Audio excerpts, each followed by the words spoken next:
êtes nombreux en train de suivre cette émission, messieurs, dames. Bonjour, bienvenue dans ce nouveau numéro de Parlons-en, une émission sociopolitique présentée par Doriana, la fille intelligente. Merci à Kabouya, derrière la caméra. À vous, chers abonnés de Sion du Congo, d'être le bras toujours.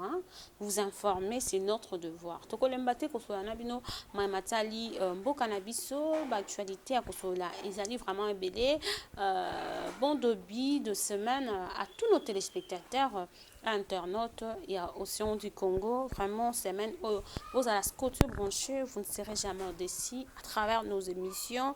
Nandela ba magazine, nandela ba émission, nandela ba terrain, vous allez jamais déçus. Nazanga mon côté, nazana ndeko junior, cordon junior, moko ya bakambi, nakati ya SID, na inde tukosolola, ma matali mboka na biso, calendrier électoral, ou elobo makimingi, lelo déjà, ndeko Kadima a publié kiango depuis, je crois que bayi politicien, baza ko sepela parce que a expliqué nyon son nakati ya calendrier électoral, programme et pesami. Tokosolola, ma matali, détournement, il y a 300 millions de dollars na lualaba gouverneur Fifi Masuka. Donc on va commenter toujours RDC matali détournement et comment le rôle slogan et à travers cette émission tokosolo yango actualité eza ebele na lobi mbote na mwana mboka mbote madame Dorian tozali na ngolo nzambe lokola mboka na biso kimia epesami nanu te lokola bonsomi nanu epesami te lokola pouvoir ya malamu ya peuple ezongi nanu te na mutu oyo esengelaka mamboka tokokanga maboko te tokokanga monoko te tokozala sanse ya koloba pe kobundela mboka kino mokolo Kongo ekozonga na lolenge oyo bakongomani bakozela lopote ekoma mais lokola nanu ekomi te toza toujours na terrain mpona kobunda pe mpona koloba kotalisa bayimba ikongo ndenge nini mboka na biso eza kokunda makati na libulu ndenge nini mboka na biso eza kokoma de plus en plus na esclavagisme ndenge nini mboka na biso de plus en plus barwande bakonyokola yango tokiti lisusu na itandike mpona koyebisa bakongomani qu'est-ce qu'on peut faire pour tolongwa na position autozali infernale eza komema mboka na biso na chaotique. Merci beaucoup mon amboka, messieurs dames, restez branchés. Donc au kamakanisi ya mon amboka na mituna tokotuna ye parlons na matali détournement de 300 millions de dollars gouverneur Fifi Masuka atangami ou azali gouverneur ya lwalaba mon amboka réaction na tinana matondo mwana mboka likambo ya ba détournement biso tolobilaka ngo mikolo nyonso bakamwa te soki ba gouverneur ba ministre ba bourgmestre ba sénateur ba député bakoyiba mbongo parce que baloba na biso soki tata azali muyibi mwana pa kozala muyibi na li français balobi tel père tel fils bino ba kongomani boko kamwa koma soki lelo susuma Fifi Masuka aye ko détourner 300 millions de dollars.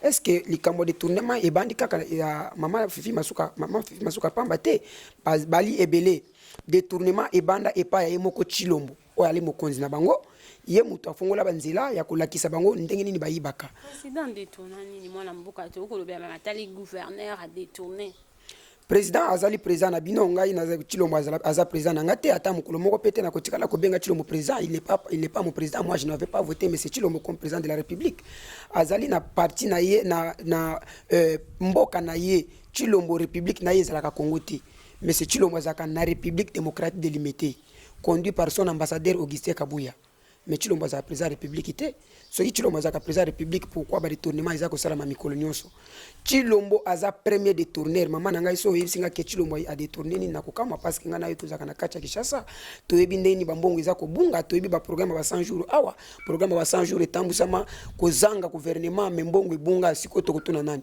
mbambongo ebunge belé chilombo kati biso mbongo aram na nzela ya kibasa bambongo ke belé bambongo elela ba my code bank awa yo yebi bambongo ba covid 19 eliam awa yo yebi ba détournement ya ndenge na ndenge ake marbela ake kotika ba conteneur ya bambongo to uchi kola na ndeko o nani o ya za na prison Jean-Marc Kabund a uchi koloba ke non jet privé chilo matambola kanango atambo nango na 400 millions de dollars par voyage okotonanga ke ba détournement ezate comment tolobi toza d'accord te na makambo tali détournement. Vous devez cesser de tourner l'argent du peuple congolais parce que nous en avons besoin. Ce qui boyaki réellement pour na kusunga peuple congolais, pourquoi piller, pourquoi tricher, pourquoi voler? Alors tu comprendre que non régime ya M. Chilombo, ya li régime moko ya bato bayaki bazui shida. bazwi shida na bango lokola bazwaki shida ezaki ekiri tango bazwi kopo wana esengeli mutu na mutu akata eteni na ye mais objectif na biso ezali monsieur Tshisekedi na mingi oyo ayibi 2023 akokanga bisaka po totya libanda moi liloba na matali lisusu détournement koloba na population nini gouverneur batangi na mbongo ebele o asengi a gérer ville au bapesier mais ceux qui aiment kaza na détournement sort ya ville to ya population ne uzandeni okolo bani na population alwala madame la journaliste na kosenga na bana alwala biso banso tozala ini j'espère tozaki na kisangani na mokonza mboka selon manifeste kisangani titre na biso ezaki Congo ekolobo moko toza na souci ya tous les 145 territoires toza na souci ya tous les 26 provinces toza na souci ya Congo nyonso tango toko bunda lwala bezali na kati bande konanga lwala ba eloko boko yeba ezali boye Chilombo akotikala jamais kotiela bino mutu oya komema lwala ba liboso Chilombo akotikala jamais kotia mutu na kati ya lwala ba pour que peuple la lwala ba esepela Chilombo akotikala kotia mutu malamu na lwala ba te nokite akoya ko découvrir ba secret oyo monsieur Chilombo akosala na butu lokola moi bande konanga lwala ba na sengi na bino vous êtes les ressortissants de ces provinces vous avez des droits. Vous avez ces droits-là, parce que même l'article nous dit, selon l'article 64 de notre constitution, Moutounio, surtout comme une troupe d'individus, Oyo Bazako Sala, Bazako Tambu Sambo, Kanandenge Moko Yamabe, Nandenge Kimuyibi, Nandenge Yakimagui, Nandenge Yakangwalima, peuple Azali na droit, Yakote le Melaye, Pekocha Moutouana, Libanda.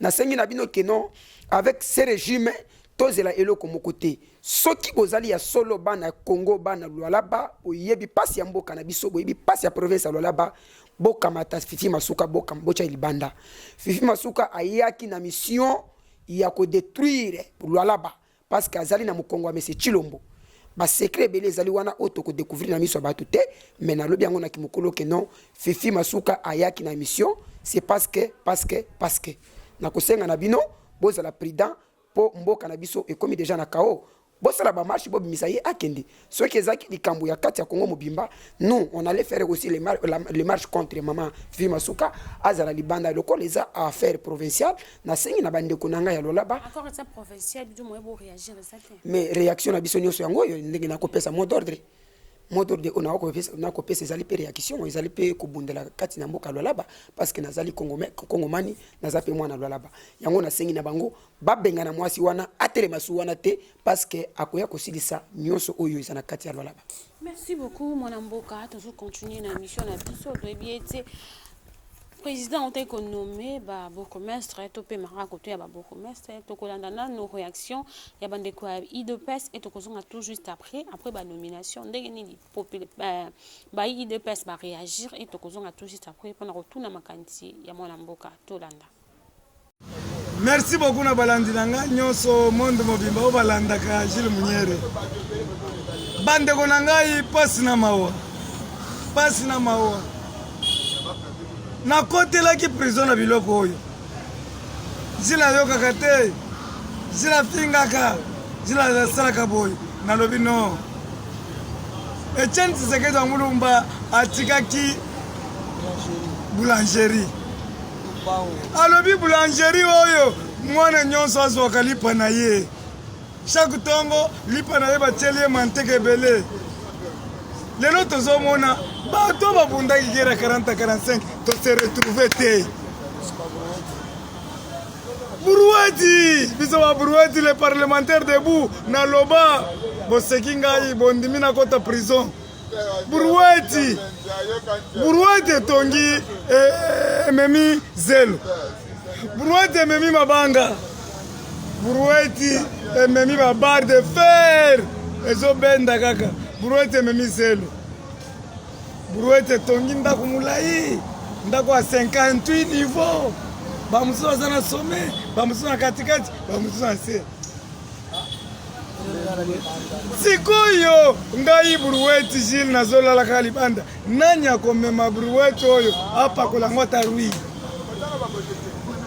nani akosunga Broueti oyo tozeli ba mandataire o bisote batanga te tozeli ba bourgmestre bisote siko boko Gilles chef de localité ou bien chef de ville nzambe na ngai ba ambassadeur babimi batu nyonso babimi muko antombolo yoka ngai nasengi na président nyonso parlement debout Congo mobimba boya tosolola boya na invité mutu nyonso sauf rien boya tout autour ya président Jules tosolola l'heure est grave l'heure a sonné kabulukunga fokambili. Bonjour peuple congolais, Ablaye Loumou, sentinelle de la République démocratique du Congo, ange du temple, il y a eu des pèses, gardien du temple, il y a eu des pèses. Message nanga na yo pesa na mokonza mboka direct. Ozui message vidéo tindelango mokonza mboka. Fatih Beton le plus beau d'Afrique, mon président. Trop c'est trop mon président. Trop c'est trop. Mon président biso tobunda na mboka oyo. Biso batosali ke yozo à pouvoir. Mais yo pesi biso monnaie de singe. Monnaie de singe ba pesi biso na parti. Mais tant que nga sentinelle de la République, il faut n'appeler sa message pas Mokonza Mboka. Mokonza Mboka, mwana oyo, mwana oyo.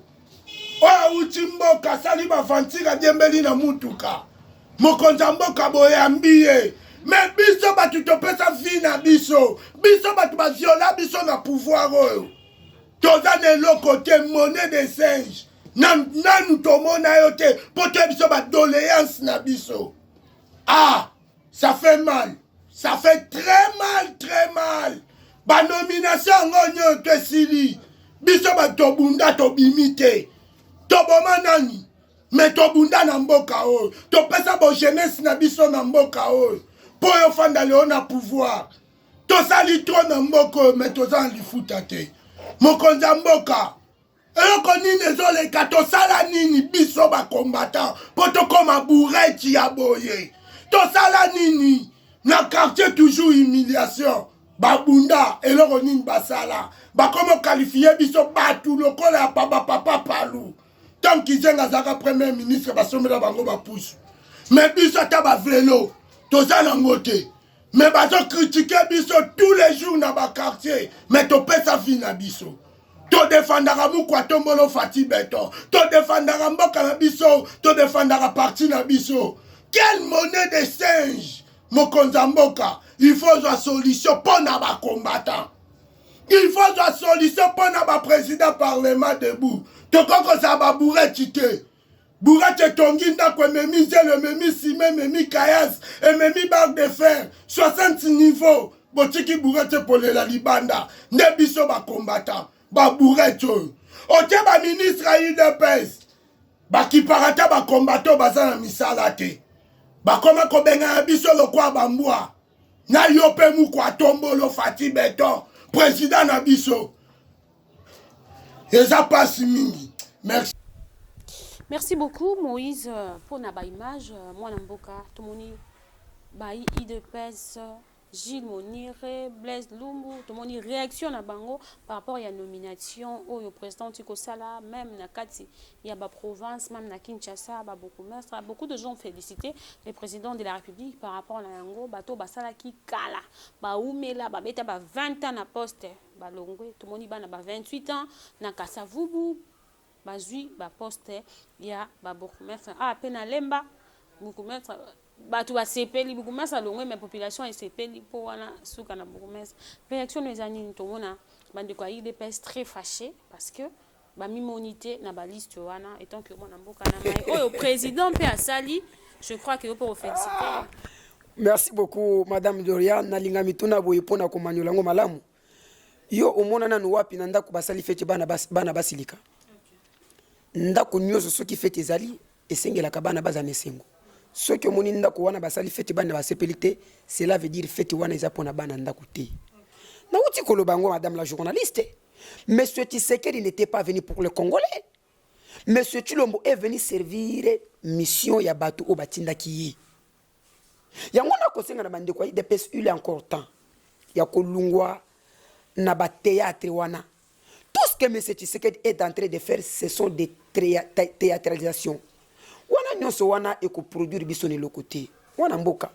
Na yoki mutuna malamu pesinga lobi a tué ba jeune lokola ngai. Eza malamu. Konome ba jeune. Mais ba jeune wana baza ba jeune nini?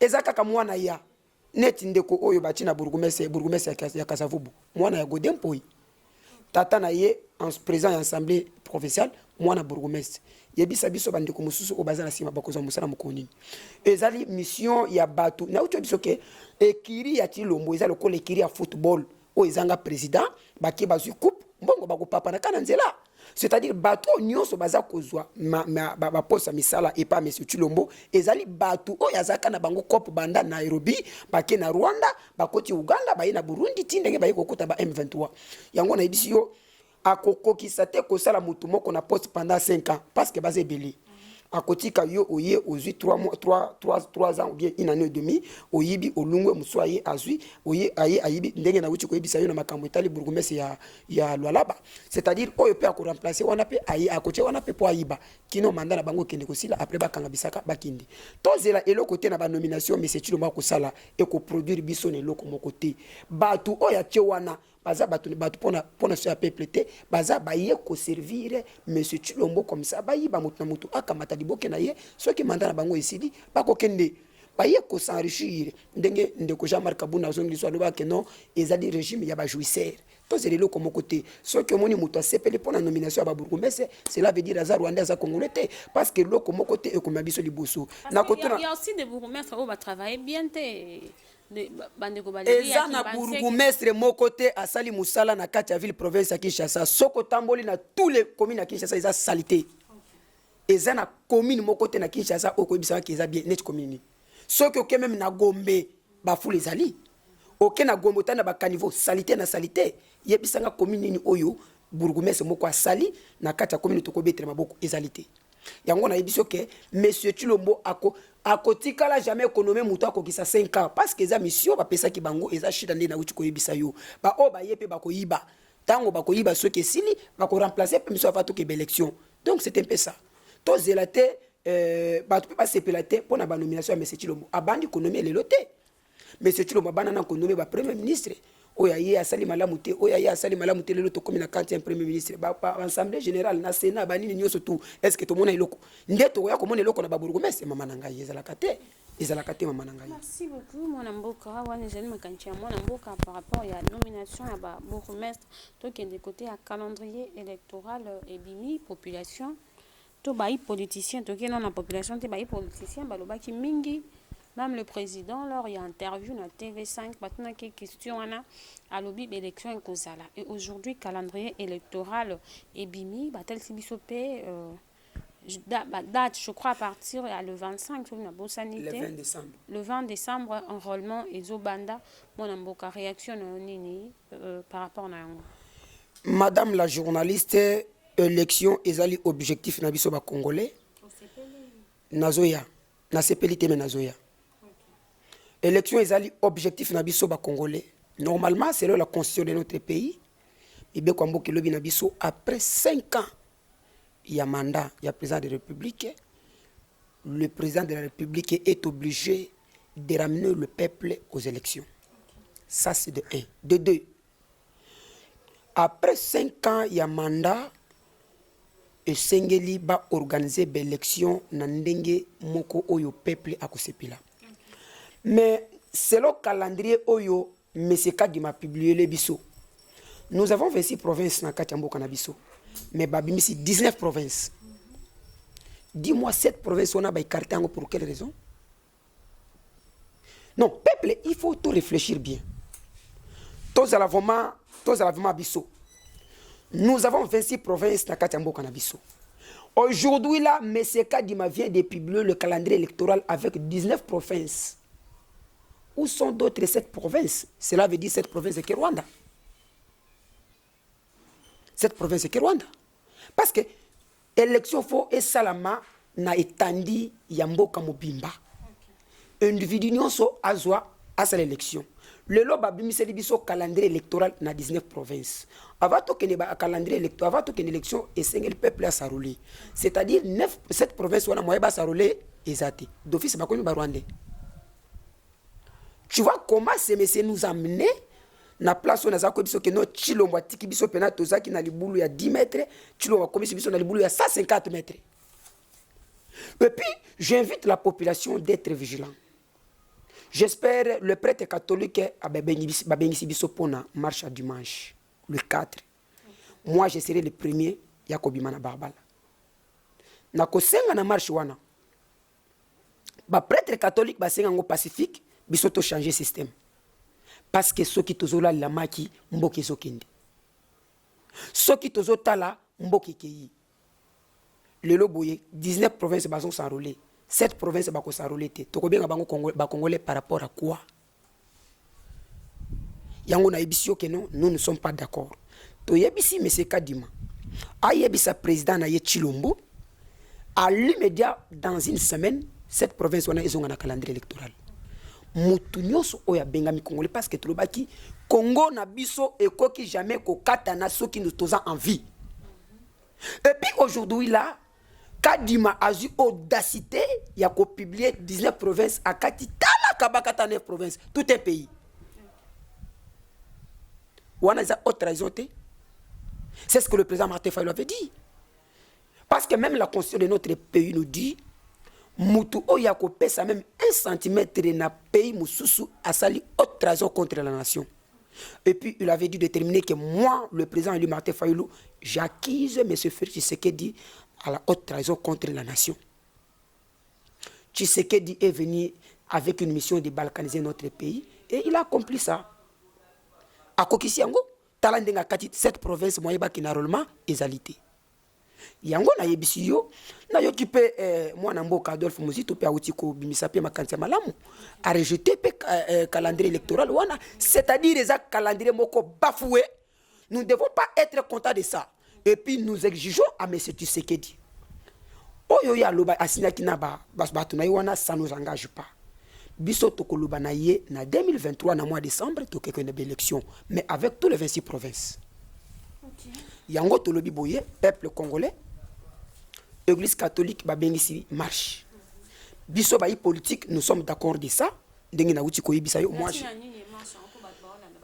natina ya kosunga ekolo Congo mboka na biso etekami na maboka mutu musute etekami na maboka Monsieur Chilombo akamati mboka pesi se bokilo na ye Kagame akati ndambu apesi ndoi na ye Museveni pe na tour na ye akati ndambu akeko pesa baburunde côté caméra uta baburunde pe bakati ndambu bapesi Kenyatta wazalaki pare na bango, c'est-à-dire toza d'accord te na makambo oyo biso tokotelema lokola mutu moko pona koloba eloko wana ekotikala kolekate yango tosengi na bandeko banso tokosepela bobenga biso parce que na suka nango tokopesa bino numéro na bino tokosala marche wana bandeko catholique basengi yango pacifique biso tokochanger yango système toyebisa M. Tshisekedi ke lokola komi kosakana peuple basakana kana ite et puis armée moko pe ekoleka peuple na makasi te.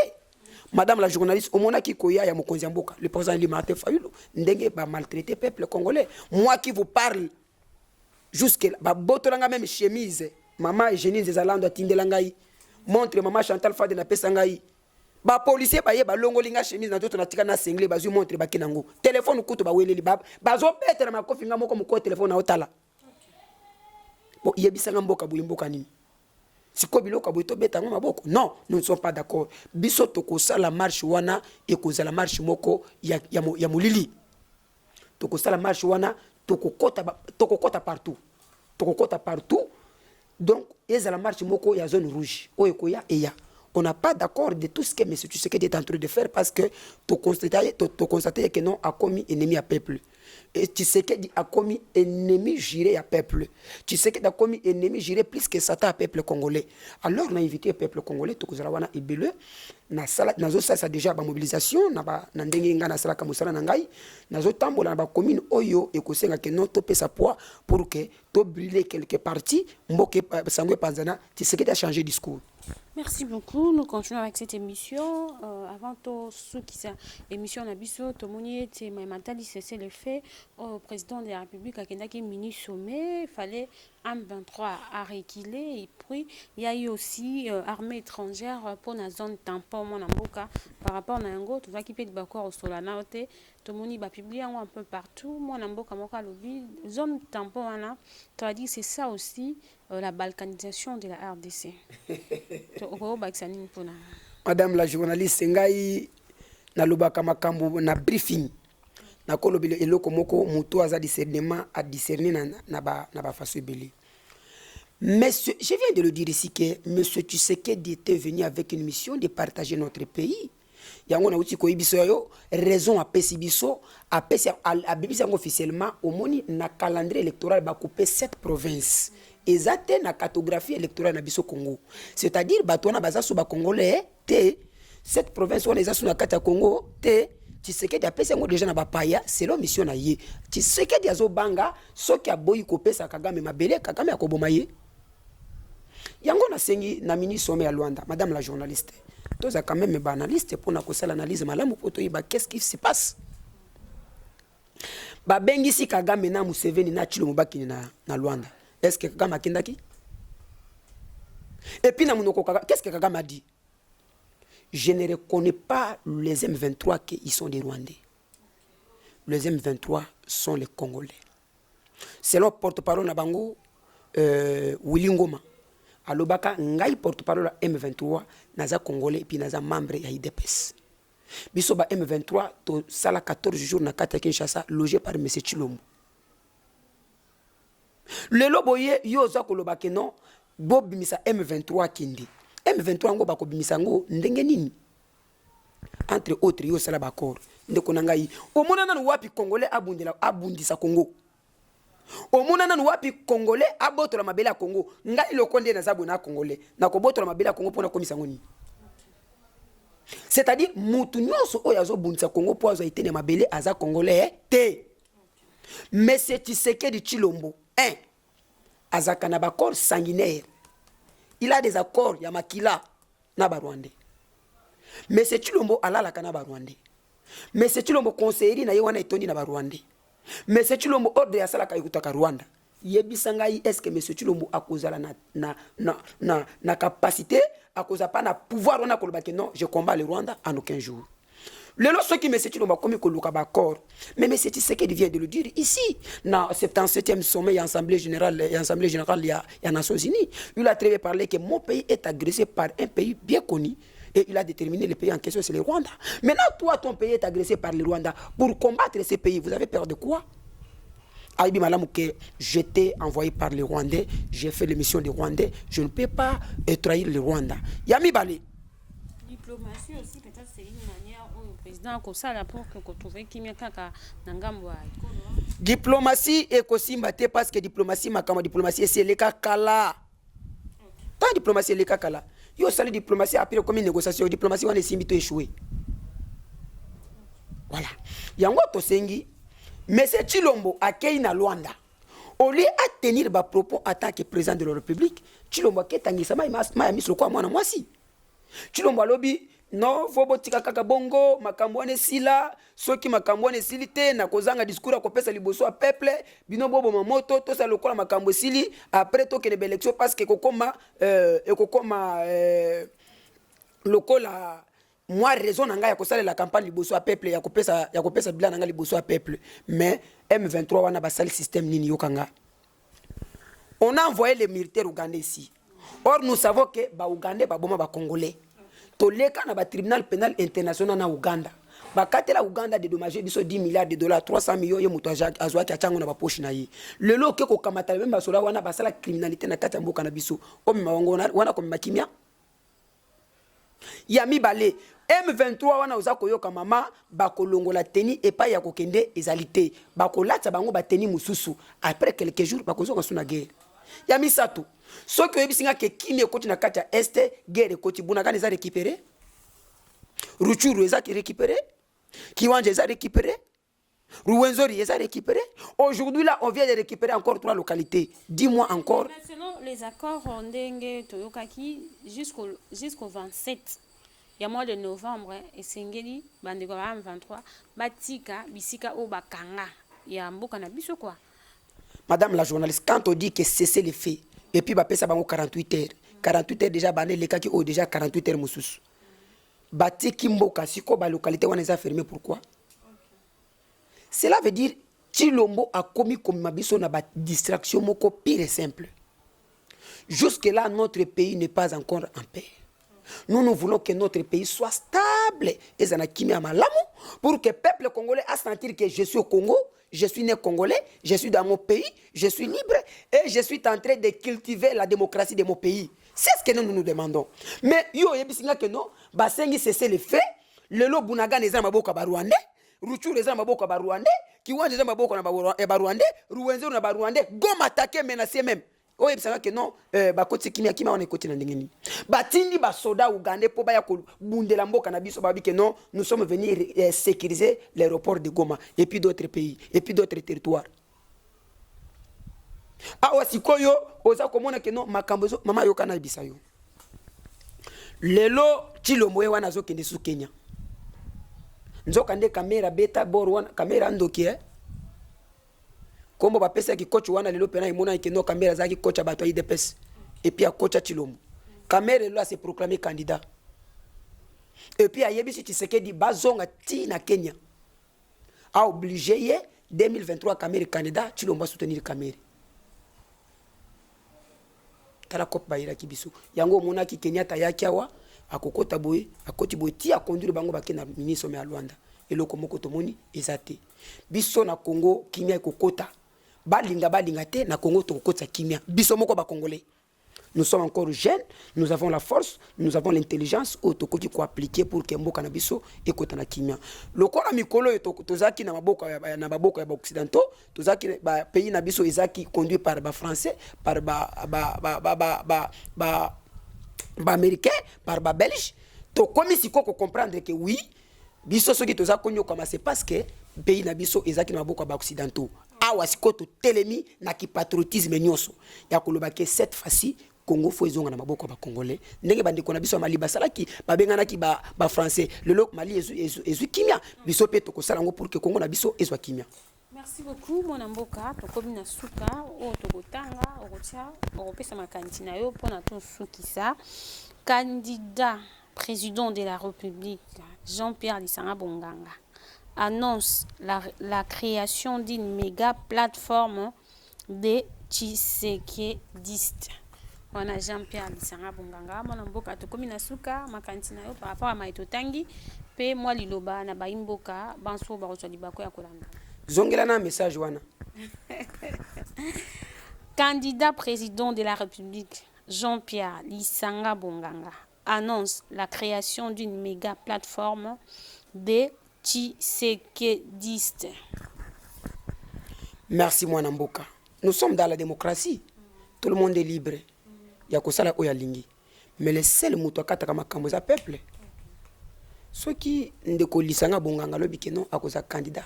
Eza choix na ye. Moi aussi je peux dire que je serai candidat président. Eza ambition na ngai. Mais muto akataka problème eza nani peuple. Bakotala oyo sali pour na peuple congolais. Bakotala carrière politique na yo ndengo bandi politique ti mais na yebisio que le seul candidat au peuple bazo zela na mboko yo Madidi Fayulu Martin. Ah, il faut créer ma plateforme pour nous soutenir aussi. Il y a la Tshisekedi. On a fait force. Il y a Fachi. Force ya Tshisekedi. Chilombo ou bien Tshisekedi wana oya kufa wana. Il y a postulé. Président Fachi a postulé. Na ibisi yoke ba soki Chilombo komi ko créer ba plateforme wana nyonso ko créer ba association ba ONG ba biloko wana nyonso c'est parce que il a peur du président Idi Martin. Il a peur au moment qui les 13 même Kenyatta ayebisi Chilombo ke au sali mabe fallait pas empêcher Martin Fayulu. C'est-à-dire ndenge empêcher Martin Fayulu ba pays oyo Martin Fayulu akenda ki ba moni ke azana raison. Va déployer 8018 policiers, va tchelibiso 56 du papa policier, va tchelibiso 4 chars de combat, va tchelibiso 11 mitokama ya moto, nous sommes pour empêcher le président. Mais moi na muto alobi que non, nous soutenons les FARDC. Yango na ibisio 2023 mbula ebeta te Fayulu nde mokonzi. Liloba soka na baimboka awa tozo banda déjà ba manifestation parce que makambo komi déjà mabe. Makambo komi matata awa siko tabi tumbande koki. Et loko toza cause la première mabiso na soulèvement populaire yango yo. O biso toza ko luka ke non et ya soki Chilombo yibi to sala soulèvement populaire et loko yango yo. Ezo senga siko abanda ko sentir déjà solo kanda peuple. Ndela wucho webisa bino ke dimanche toza na babala. tolingi to transformer marche oyo ekoma na ndenge mosusu. Alors na sengi na bandeko bakobenga ngai pona kopesa na makanisi, qu'est-ce qu'on peut faire pour que dimanche to bari route to sala pe obiso esengeli to sala sangwe panzana mokili mobimba. Ndeko oyo akoza d'accord abengi ngai na kopesa yo makanisi pe to koyeba qu'est-ce qu'on peut faire pour que le 4 bato ba sentir que non jeune congolais azaki na nzela. Ya mibale na sengi na bandeko nyonso bayibaki nga telefone pona mboka boyebi. Babotola nga même bilamba soki botala na ba image mokolo président yaki okomona bandenge ba policier baza kolongola nga chemise ya mama moko atinda kinga côté boza kuna, montre mama moko akabela kinga mama Chantal Fade côté boza kuna, ba policier babotoli. Pour le moment nazo tambo na téléphone te oya koyoka nga mawa attaque mobundela mboka osunga même na kimba mala téléphone ko za malamu mingi. Pona bandeko bakozwa libakwa kolanda biso boza na posa ko benga ngai bozu numéro na ngai ezali 00243 89 87 90 213 00243 89 87 90 213. Wana eza numéro na ngai ya WhatsApp soko benga tout à l'heure okozwa ngai. Merci beaucoup, Mwanamboka, d'avoir accepté notre invitation. Nous sommes arrivés à la fin de cette émission. Messieurs, dames, tout cela qui m'a matali, calendrier électoral, tout cela qui m'a matali, détournement, il y a 300 millions de dollars. Et pas il y a gouverneur Fifi Masuka, là-bas, tout cela qui m'a ébélé à travers cette émission. Merci à Kabouya Doyan la caméra. Merci à Moïse côté montage, à l'assistance aussi de Merveille Matondo et à tous nos téléspectateurs. Restez branchés à la chaîne. Je vous dis au revoir et à la prochaine. Bye.